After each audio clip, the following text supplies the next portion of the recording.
ورنہ یہ بھی تو شہزادی کا واقعہ ہے نا کہ شہزادی کی تبلیغ کا ایک طریقہ یہ بھی تھا.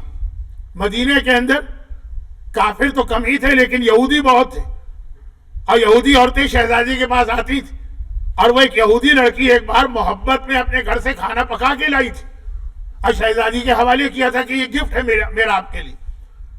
اس کو واپس بھی نہیں کیا کہ اس کے دل نہ ٹوٹ جائے, اسے کھایا بھی نہیں کہ جب ہمارے اور آپ کے لیے مشکل ہوتا ہے تو شہزادی کی طہارت, اعلیٰ ترین طہارت, اسے لے کے رکھ لیا.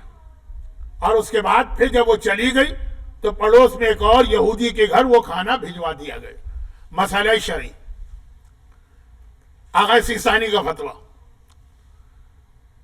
فضول خرچی یا اسراف یا ہر وہ چیز کھانے پینے کی جو استعمال ہو سکتی ہے اس کو پھینکنا جائز نہیں. اور میں یہ بھی بتا دوں کہ اس مسئلے پہ آغا سیستانی سب سے زیادہ, یہ لفظ میرا ہے اس کو ذرا اتنا سخت مت سمجھیے گا, سب سے زیادہ ڈانٹتے ہیں. خود عراق کے مومنین کرام کو آپ نے کبھی دیکھا ہوگا مخصوصی کے موقع پر جو نیاز ہوتی ہے اور سڑکوں پہ کھانا کھلایا جاتا ہے, پہ کتنا پھینکا جاتا ہے مسلسل. ایسا نہیں ہے کہ خالی ڈانٹ ٹپٹ آپ کے لیے ہو. خیر ڈانٹنا تو نہیں کہیں گے, مسئلے شرعی بتاتے ہیں کہ جائز نہیں. حتیٰ یہ کہ جو کھانا آپ کے پاس ایسا بچ گیا جب کسی اور کام کے قابل نہ رہا, تب بھی ان کا فتویٰ ہے نا کہ اگر اس کو جانور یا پرندے کھا سکتے تو آپ پر واجب ہے ان کو فیڈ کرنا. یا جیسے اگر آسٹریلیا کے اندر وہ جمع ہو کر وہ کھاد وغیرہ بن سکتا ہے تو وہ واجب ہے. بہتر والی چیز نہیں کہہ رہا ہوں, واجبات میں سے.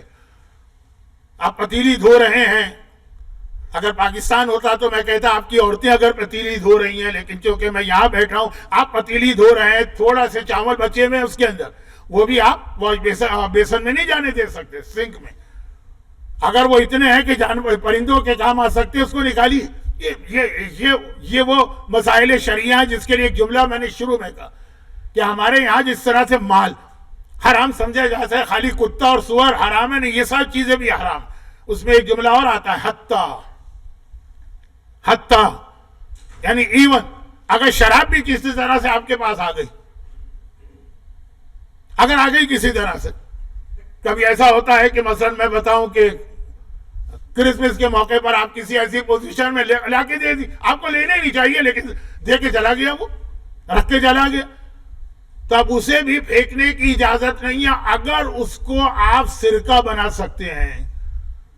اور یہ بہت اہم مسئلہ شریعت کا ہے کہ شراب سرکہ بن جائے تو پاک بھی ہو جاتی ہے اور برتن بھی پاک ہو جاتا ہے. میں مسئلے بتانے کے لیے اس وقت یہاں نہیں بیٹھا ہوں, یہ اتفاقاً کچھ مسئلے آ گئے. تو اصل بات یہ تھی شہزادی کے پاس جو طہارت کا انتظام, اہل کتاب یہودن نے کھانا دیا, شہزادی نے پھینکا بھی نہیں, استعمال بھی نہیں کیا. اس کے جانے کے بعد برابر میں ایک یہودی کو بھیجوا دیا. اور اس سے پھر ایک مسئلہ شرعی نکلے گا کہ کچھ نجس چیزیں ایسی ہیں جو آپ دوسرے کو دے سکتے ہیں, کچھ ہیں جو نہیں دے سکتے. ٹائم نہیں ہے, نہ شاید نہ یہ فارمیٹ ہے